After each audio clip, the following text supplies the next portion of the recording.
It's episode 1010, 1010. We're finally in the double digits. And it's the Relevant Podcast here in Orlando. I'm your host, Cameron Strang, and joining me from Loverland, Virginia, is Jesse Carey. Hello, hello. From Paris, France, once again, our very own Tyler Huckabee. Bonjour, everybody. And from Austin, Texas, author, speaker, podcaster, Jamie Ivey. Hey, guys. I didn't say this on the last episode, but Derek is out all week this week because he and his lovely wife are celebrating their anniversary with a week-long trip to the mountains. So very happy for them. Very happy for them, having a good time. He'll be back next week. So can I run a question by you guys real fast? Can I do that? Please do. This is an experience that I had, and I'll keep this short, I promise. But I'm just not quite sure where to put this. It was so I was taking the dog for a walk the other day, and I took him down to this little park. And this park often has some kind of interesting characters in it. It's where I've made most of my what we'll call, for lack of a better word, friends here in France. Even though I'm like, I'm not sure if you like me or hoping that I'll ask you to move in with me, or you're like an eccentric billionaire, like just kind of oddballs, like strange. But park people. We have them in the U.S. No, too. I don't know park people. So you're in Paris, France. Yeah, these are Parisian park people. I'm going to tell you about one, and this will give you a little bit of a window into what I mean by park by a park person. So there's a gentleman there. He came up to me and he started talking to me in French, and I told him in French that my French isn't very good, and so he started speaking English to me, and his English was pretty good. And he asked me, he said, "Excuse me, what galaxy are you from?" And in my mind, I thought he was maybe had the wrong word, like galaxy. He thought galaxy meant something different in English, and I was like, he probably means like. And so I was like, I'm from the U.S., from the United States. He's like, no. What galaxy are you from? And I was like, Tennessee. And I was like, no. He's like, no, galaxy. And I was like, and he's like, I'm from this one. And he said, oh, good, me too. And then he tells me that he is on the run from robots from a different dimension, just like in Terminator, is what he said. Just like in Terminator, literally the same thing is what he said from Terminator. And he pointed at the dog. The dog knows. The dog can tell the difference. And then he said, and I need you to know. First, I need to know if you're real. He said, can I touch you and smell you? And I said, how about I just shake your hand? So he said, okay. So he shook my hand, and that seemed to reassure Is he him. Talking English, or have you? This is all in English. Good. So what he's saying doesn't make a lot of sense, but he's the one who speaks two languages. So what do I know? He wanted to smell you. So you're telling me this person seems to be losing grips with, kind of reality, and he wanted to smell you. Yeah. My question is this. What was President Biden doing in a Parisian park that afternoon? What was he doing there? It was a summit. We're equal opportunity on this podcast. The climate summit. We are equal opportunity. It was not when a joke tees itself up, you just take it. This was all building up to his big question, which was he was under the impression that I either had met his son, or he had gotten a message. He'd either seen me or had gotten a message that I'd interacted with his son. And I said, it's possible. I don't know. And he said, well, just tell me, is my son doing okay? And I was like, I don't know. I don't know. He's like, please. You should have said yes. So Jamie, thank you. That's what I wanted to know, because I don't know what's going on. You 100% just start obviously, going. right? This isn't costing me anything. I told him, he's doing wonderfully, is what I said. And he was so happy to hear that.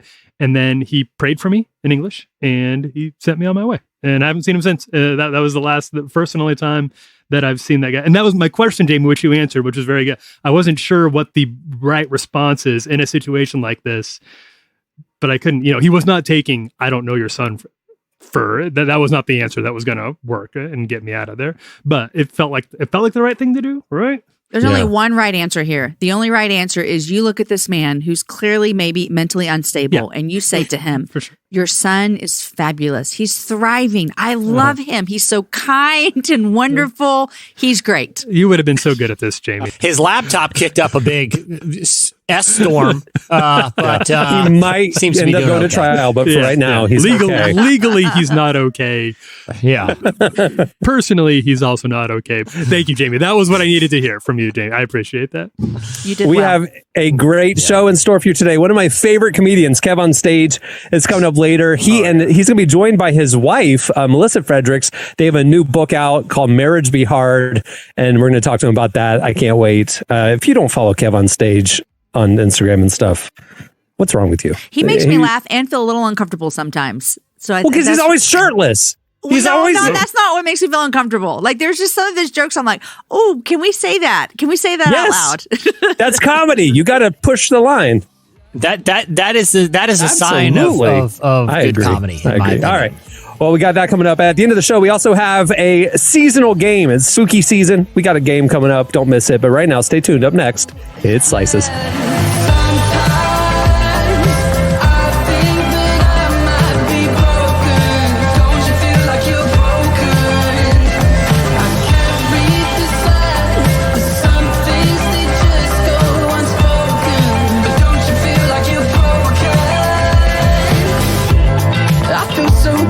I'm not energetic. Perhaps it's genetic. It's so puzzling. Now I know what You're listening to Alfie Templeman. The song is Broken. Well, today's show is brought to you by The Navigators. Do you wonder what it looks like to pray or study the Bible with someone else, but you aren't sure where to start? Well, you're not alone, and The Navigators are here to help. The Navigators have created their free ebook, Discipleship 101, to help listeners like you practice simple and practical spiritual growth habits with those around you. Through Discipleship 101, you'll discover the unique ways you've already been equipped to help others grow in Christ. It doesn't need to be complicated. You already have everything it takes to come alongside others and help them grow in Christ. Your heart, gifts, and relationship with God are all you need to get started. Take the next step by downloading this free ebook now. Visit navigators.org/relevant to download today.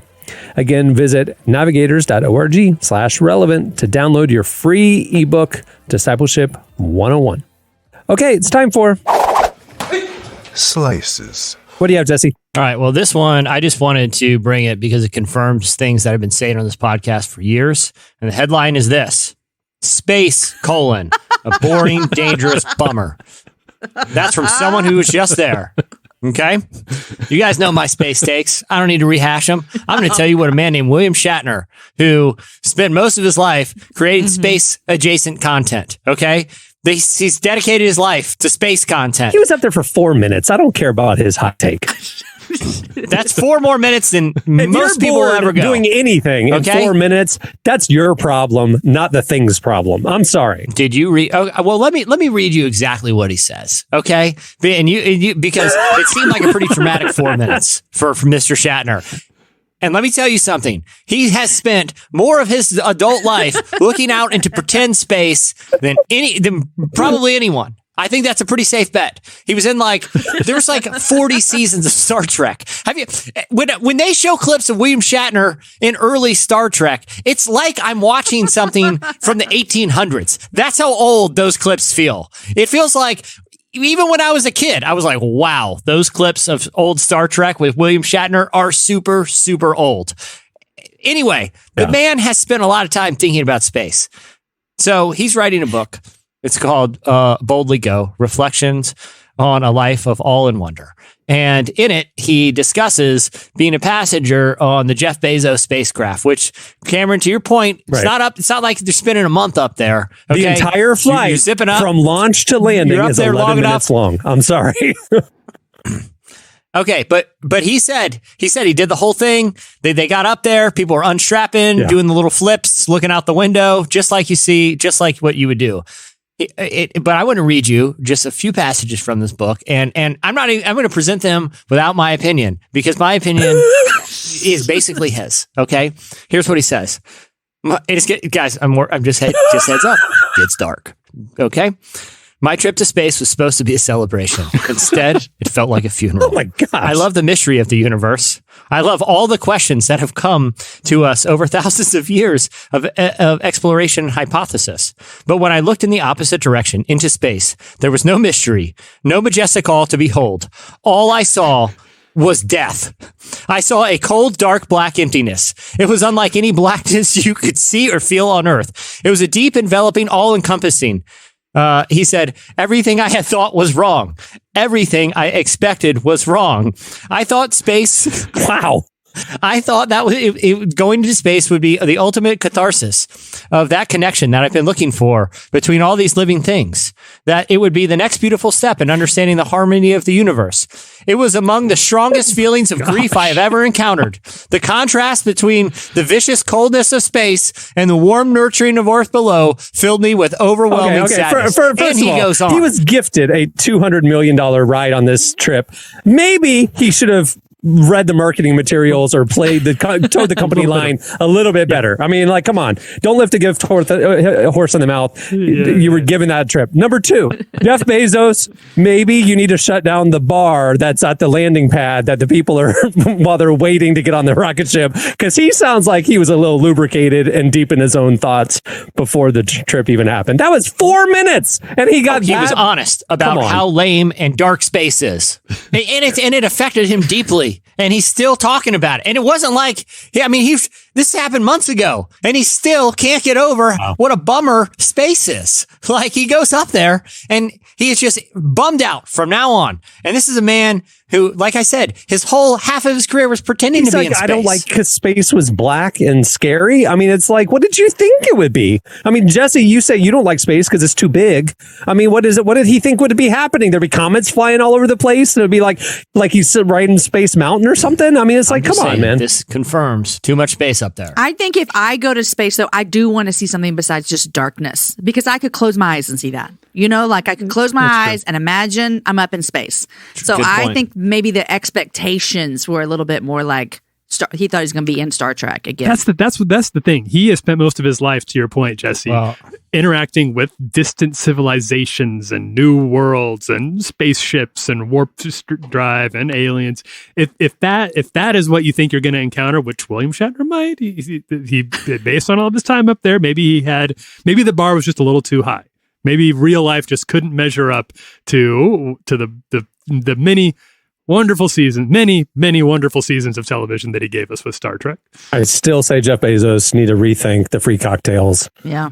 And I for the crew. Mr. Bezos, if you'd like to take me up to space, I think I can give a more flattering review of your product. Exactly. I'll write better marketing material for your spaceship than William Shatner. It is one of the worst Amazon reviews. It's like, if you type in space, 1 star. Yeah, 1 star from William Shatner. Yeah. Top reviewer too. You know, he's reviewed a lot of stuff. He's not a big fan of space. He wants his money back. Wants his money back. All right, what do you have, Tyler? All right, so this is a story that comes to us not from space, but from Florida, and I know sometimes we get into these kind of like these stupid criminal stories, you know, like the crook who does something kind of dumb, and are like, how could he have thought he'd get away with that one? This is being pitched as one of those. I actually think this is very, very smart, and I in my opinion here, no crime was committed. I'll tell you what happened. So they're calling him in this Florida man, a gentleman by the name of James Sinclair. Went into a Chase branch in Seminole, Florida. And this happened just last week. This happened last Monday from when we're recording this.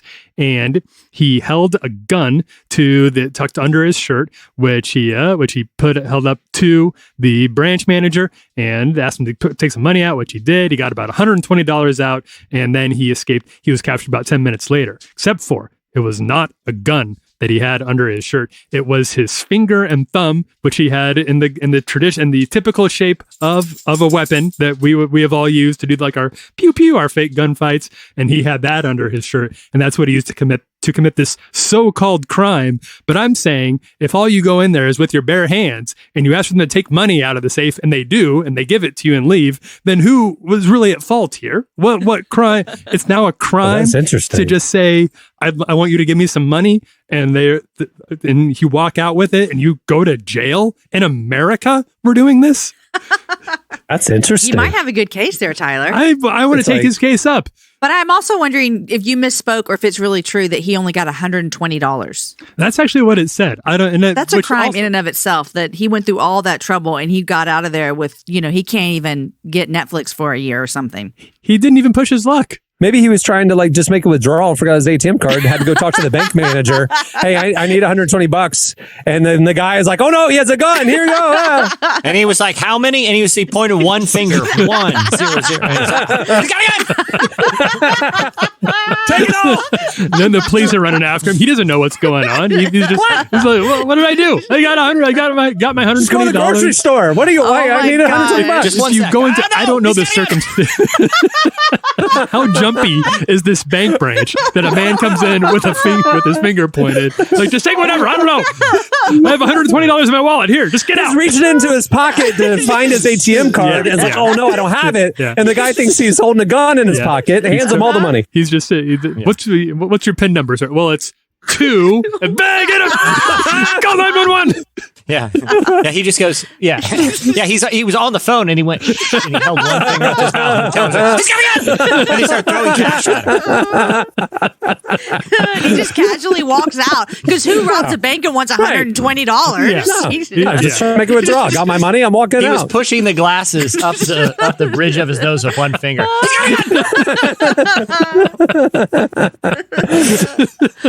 He's just pointing. I want to make my withdrawal from you. He's out of here! Get out of here! Hey, I want to work with the manager. I want to work with you, sir. the teller and I don't see eye to eye. Oh, God. James, I'm on your side. I'm rooting for you. As far as I can tell, no crime was committed here. Especially if I don't know the circumstances behind $120, but if that's what it was, you weren't trying to make it. This isn't a Joker level crime. Nah. Can't even fill your tank for that. We're on a date night. 120. All right, what do you have, Jamie? Oh my gosh. Okay, so I know that I have talked about Dolly Parton on this podcast before because she's just she's the person that you've never heard anyone say something bad about. No one's ever been like, did you hear about Dolly the other day? No. Dolly Parton is queen of everything. So Dolly has had this imagination library in Tennessee forever. In fact, when we lived there, my kids got free books in the mail all the time. And she started this a long time ago. She's given out over 186 million books to kids. But this slice is for all of our California listeners. So now Dolly is bringing it to California where you can get free books for your kids. But this is what I want to tell you. This was on the Relevant Magazine page if you want to go read more about it. But she said this in 2018 to the Library of Congress. She said that she started this whole thing to honor her father. His name was Robert Lee Parton Sr., who never learned to read. She said, I had the idea to do something special for him. And then she says, in the Bible where it talks about honoring your father and your mother, I don't think it necessarily means just to obey them. I think it means to bring honor to their name. And so once again, Dolly Parton is over here doing kind things to all kinds of people. And now California people, you got your free books from Miss Parton herself. Incredible. I love her. Not one bad thing could you say about that lady? Not one. Not one. 186 million books out of... I know. Right? That is a crazy number of books. That's wild. I know.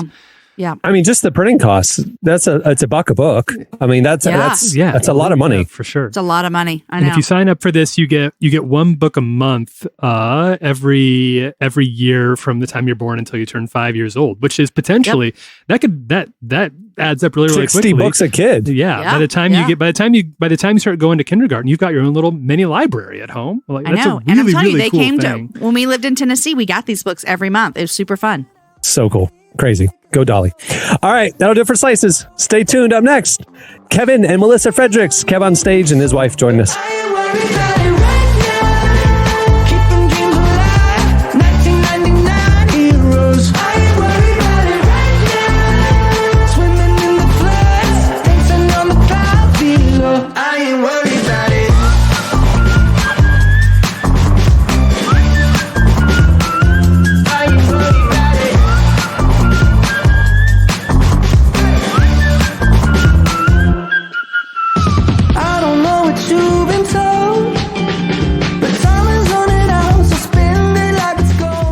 You're listening to One Republic.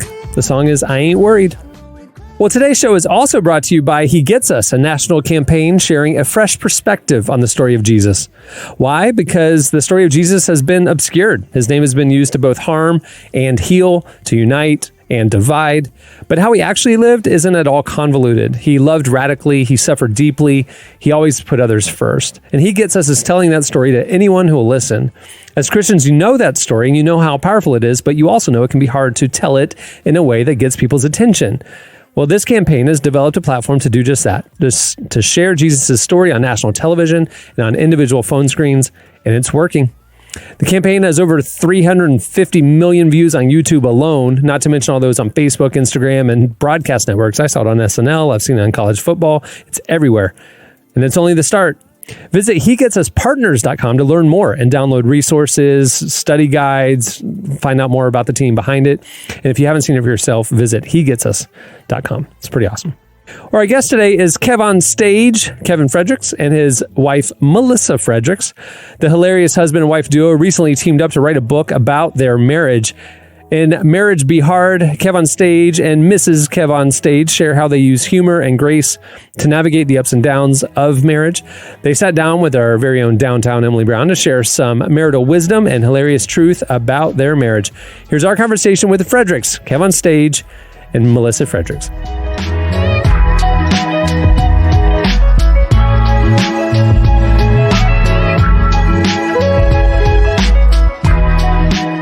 Of all the things you could write about, why are you writing about marriage? Ooh, we love this question, Emily. I mean, I think we're writing about marriage because we love being married. We're happily married, but we wish we had this book to read when we were first married.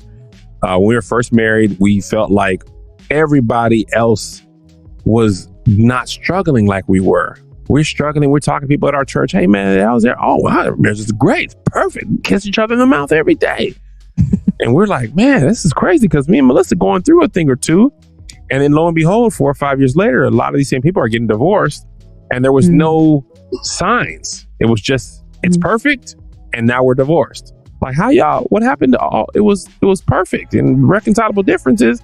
I mean, you done try to work it out. You couldn't.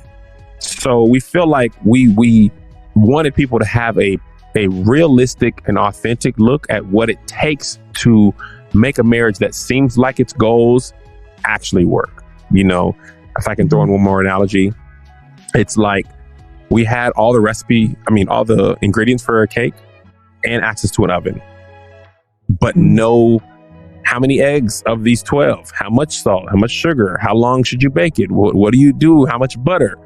And we wanted to write that recipe so people could see how to make things work, see themselves in a marriage. Sometimes a great step forward in your marriage is just seeing that you're not alone. Somebody else has felt this way. Somebody else has the same dynamic and they've worked through it. So those are the reasons that we wanted to write the book.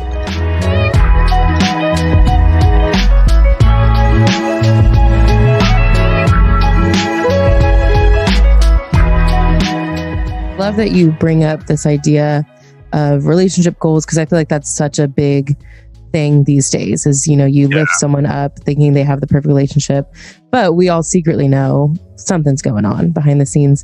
So how do you balance maybe looking up to a couple while not like falling into that comparison trap? I think remembering that social media is a very romanticized, curated version of folks' reality. Highlight reel. It's a highlight reel. But even beyond highlights, because I was going to say that, and I've been thinking about this recently. Highlights are from a game you actually played usually, and we're just pulling out the best parts. Instagram is curated and romanticized. It's not clips of your actual reality. Yes. It is scripted. A manufactured reality. It's manufactured. It's scripted. It's curated. And I think if we remember that it's not reality, if we remember that behind every picture, the couple, the hashtag couple goals couple that you're looking at, their reality probably looks more similar to yours than different. I think it helps to ground us in that comparison, because you can be super inspired by a couple. There's a couple that I know, influencer that I love, and she works really closely with her family. And when I tell you, like, everything about it is very inspiring to me. Mm-hmm. I also recognize that her and her husband probably be fighting. Her and her mom will probably be fighting. Her and her daddy probably be fighting. Her brother and her husband. Like, I also know that as beautiful as it is, it doesn't come without turmoil and disagreement. And I think if you're able to balance that instead of romanticizing that, oh my God, they're able to work together and it's so beautiful and just look and everything's so fantastic and they never argue and da-da-da. Like, we have to do better about not falling into that trap. And sometimes to that point, we fall into that trap. I remember Melissa and I having that conversation about that person. And I'd be like, you don't know that this is all great. And she was like, nah, you're right. Yeah. You're right. Because you had felt like, you fall for the trap of the curation and the romanticize. Because you only know what you see. This is funny. I made this video the other day. I was shooting basketball, just working out, and I shot probably in the video, I probably made 50, 60 shots, something like that. And everybody's like, dang, Kev, I didn't know you could hoop. I didn't know you could hoop. I shot for an hour. And for every one I made, I missed 12. I was editing the video. It was like an 8-minute period where I didn't make a shot. I'm not going to cut the highlight of all those misses. Only the swishes. And of the swishes, only the best swishes. Some clanged around a lot on the rim, and I didn't even post those.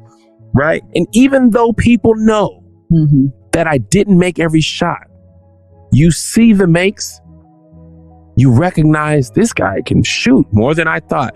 Your mind takes out the misses because you're only prepared with what you see. And the same way Melissa has that, people joke with their spouse like this, their sex life, their whatever you want, you can find that in somebody else's marriage or relationship, and you discount the misses, because you only want to see the makes. But in reality, you got to deal with the misses too. Yeah, it's true. And I think that's why Melissa and I really abhor when people call us relationship goals. But it doesn't matter, because honestly, and the platforms themselves serve you up like that, So we work to be very authentic so that when people see our smiles, they know that those are true smiles, but it ain't always smiles. Yeah.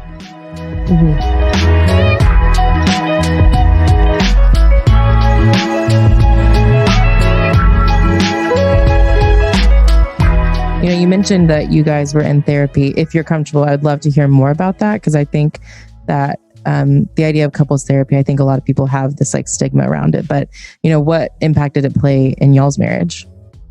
Marriage therapy has literally been one of the most impactful things we've ever done. We've read and done a lot of different things to improve our marriage, but couples, if you're a couple and you are struggling, with your relationship, number one, get this book. But I say that because obviously I'm going to plug my book, but also because it is truly 12 conversation starters. It really is 12 conversations that you can have, prompts that you can talk to your spouse about today, and kind of start the conversation around parenting, around communication, around sex, around quarantine, intimacy, like all of these things. These are important conversations for you and your partner to have. Once you have a grounding or, a starter point for that, you can now go into therapy a little bit more armed about these are our areas of concern, because that's what they're going to ask you. What are you here for? I don't know.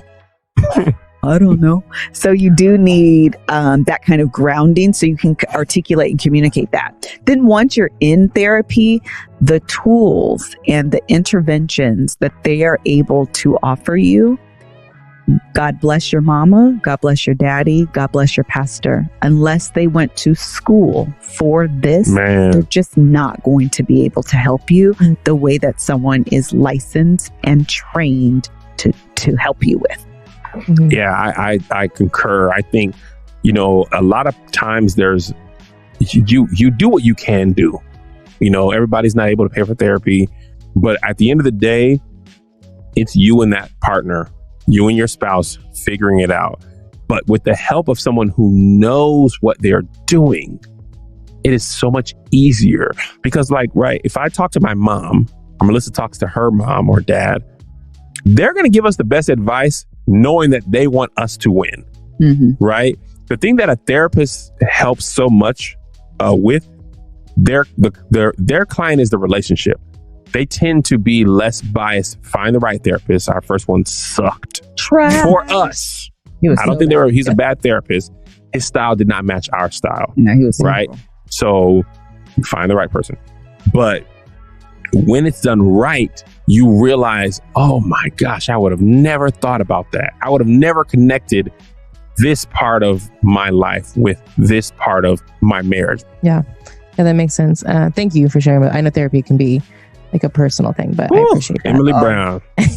When I tell you someday, I'm gonna tell you what scares me most about therapy. It's not when we have a present issue to talk about. Those I'm like, I'm finna tell on her, or I know I'm finna get in trouble. It's the days where we don't really have anything.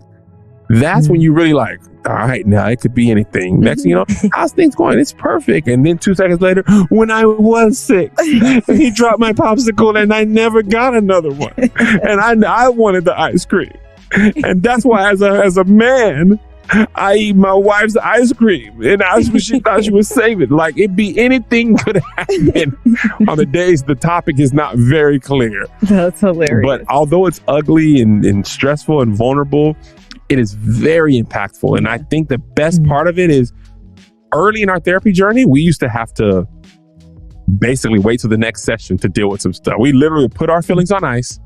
Monday night at 6, we'll see you back for Therapy Raw, only in our garage. But then as we got through it better, some of the tools that we learned in there, we could handle the issues happening in real time. And, you know, some of the stuff we picked up, like the narrative I'm telling myself is this. That's actually from Brene Brown, I believe. Yeah. Right? It is. But some of the tools we picked up in therapy, I'd see her reaction. Hey, how are you feeling?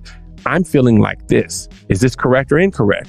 And we would be able to work through our issues. And then we're going to therapy, telling our therapist what we worked through, as opposed to having to work through it in the actual session. Right. So it's very, very, very valuable. It's it's responsible for this version of our marriage.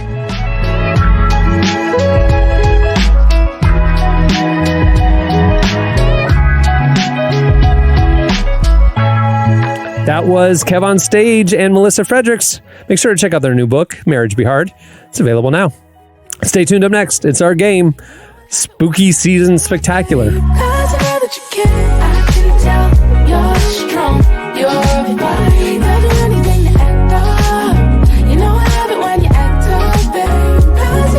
Every time we wake up, I only really want to just make love.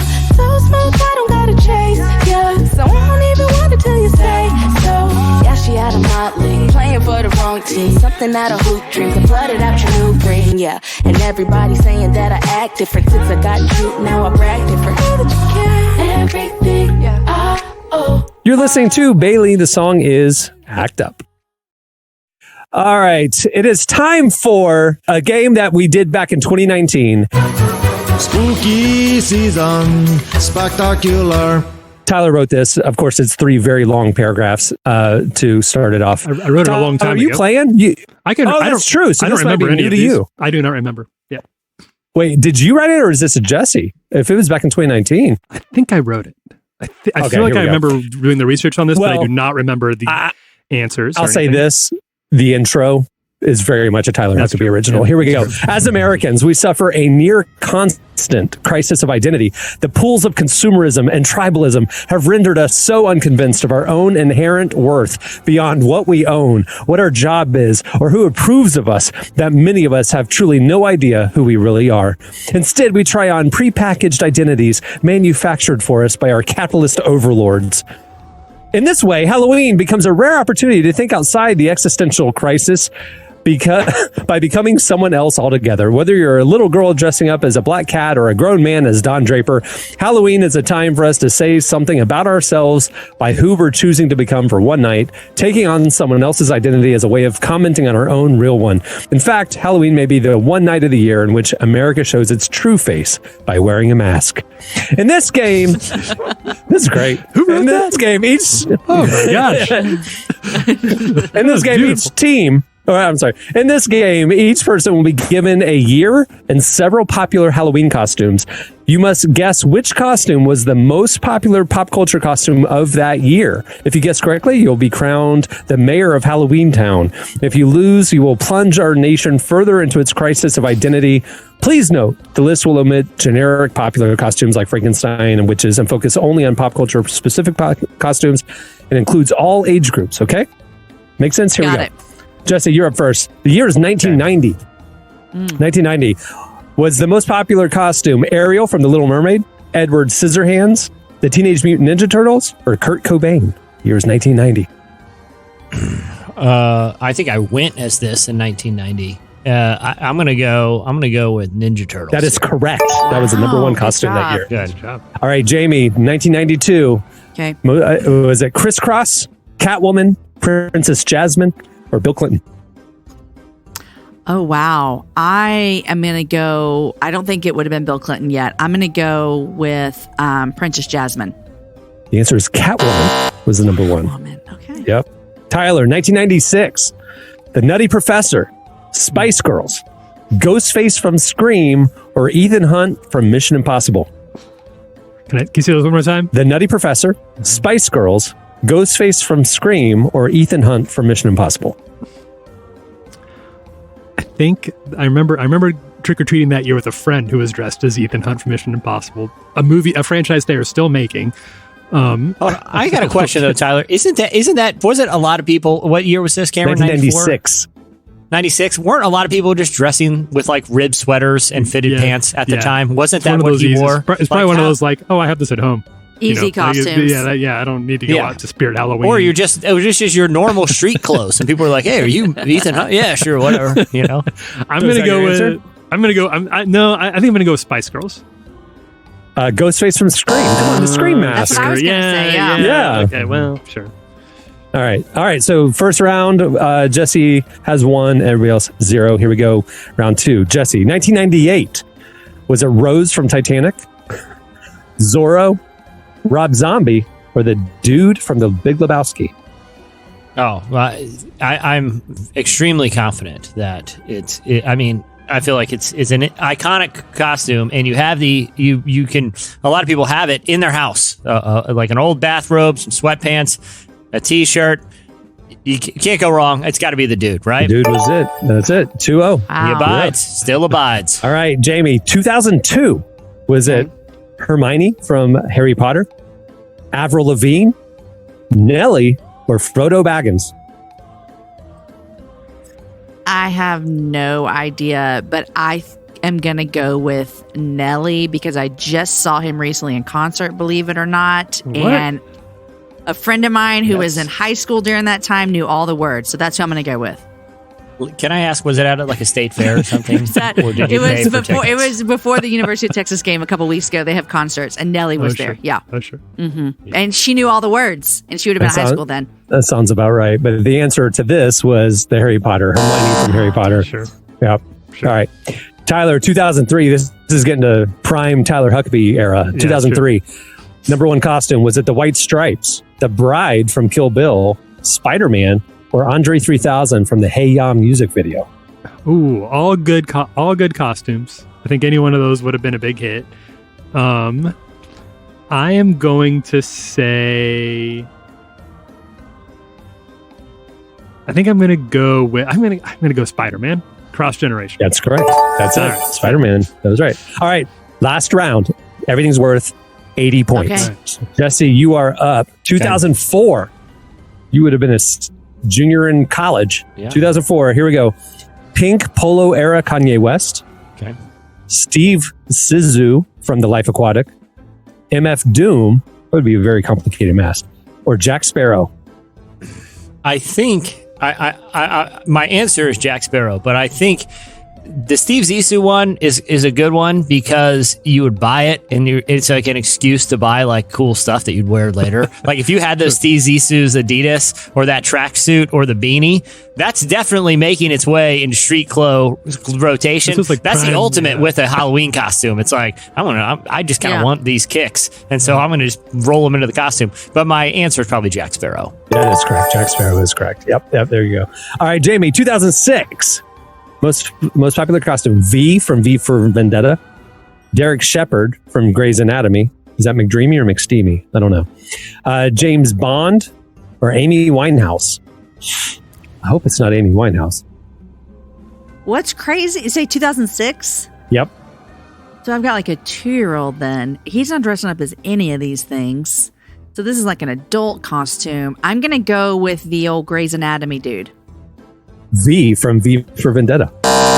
This is the correct answer. I'm 0 for 3, just in case anyone's wondering. Oh, we're well aware.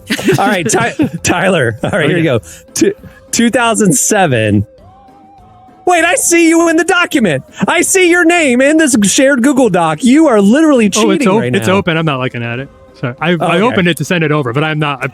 Your cursor was exactly on the question we're about to say. I just closed it out. I'm not looking at it. I'm not looking at it. I have no idea. I'm not robbing the bank. I'm just. I just needed to put. I just needed to send it over. All right, 2007. 2007 was the most popular costume. MIA, Sweeney Todd, the Demon Barber of Fleet Street, Hannah Montana, or Shutter Shades era Kanye West. I kind of think so. Either Kanye with Shutter Shades, Hannah Montana. What were the other two? MIA or Sweeney Todd, the Demon Barber of Fleet Street? I think I'm going to go... Sweeney Todd is tempting, but that's such a complicated costume. I feel like... I'm going to go multi-generational again. I feel like Hannah Montana. That is correct. Hannah Montana. Okay, well, Jesse, you swept the board. Yeah. You got this one. All right, that'll do it for... Spooky Season Spooktacular. Well, before we wrap things up, I want to thank KevOnStage and his wife, Melissa Fredericks, for joining us. Make sure to check out their book, Marriage Be Hard. It is available now. And like I said earlier, if you don't follow Kev on Instagram, do it. It's hilarious. Also, make sure to check out the fall issue of Relevant. It is out now and it's available for free thanks to our sponsors, He Gets Us. You can find it by clicking the magazine tab right there at relevantmagazine.com. We have amazing features with the cast of The Rings of Power. We talked to N.T. Wright. We talked to Dayglow. We talked to MIA. So much more. It is a packed issue. Check it out for free. If you want the ad-free, enhanced, beautifully designed version, perfectly designed for tablets and desktops, subscribe to Relevant Plus. You'll get that plus an ad-free version of this podcast, an exclusive subscriber podcast each week, ad-free unlimited reading at relevantmagazine.com, and more. It's the best way to experience our content, and we appreciate the support. Plans start as low as $250 a month. Go check it out by clicking the Relevant Plus tab at relevantmagazine.com. Also, while you're at the site, make sure to check out our daily content to see what we're talking about at the intersection of faith, life, and culture every day. Posting a ton of content every day. And also follow us on all the socials. If you don't, it's a great way to keep in touch. You can also, right there on the front page of our website, sign up for our daily newsletter. It's our top 5 stories sent to your inbox every morning. Just the best of the best trending stuff. And if you don't want to follow us on Twitter and all that stuff, it's a great way to keep in the loop. Also, make sure to head over to the faith section to check out Deeper Walk, our daily devotional presented by Lumo. There's a morning devotional you can see there on the site every morning, or you can sign up for an email to get it sent to your inbox. Great way to start your day. Deeper Walk, presented by Lumo. Okay, on that note, we'll wrap things up. I'm Cameron Strang. I'm Jesse Carey. I'm Jamie Ivey. I'm Tyler Huckabee. We'll see you next time. Have a great week, everyone.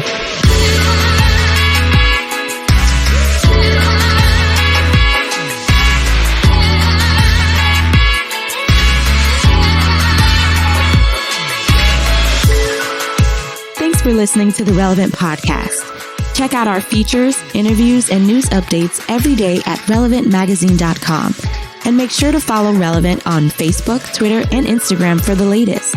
For more great podcasts, browse the shows on the Relevant Podcast Network, which you can find at our site. And while you're there, don't miss the all-new era of Relevant Magazine, A new issue releases every other month at relevantmagazine.com.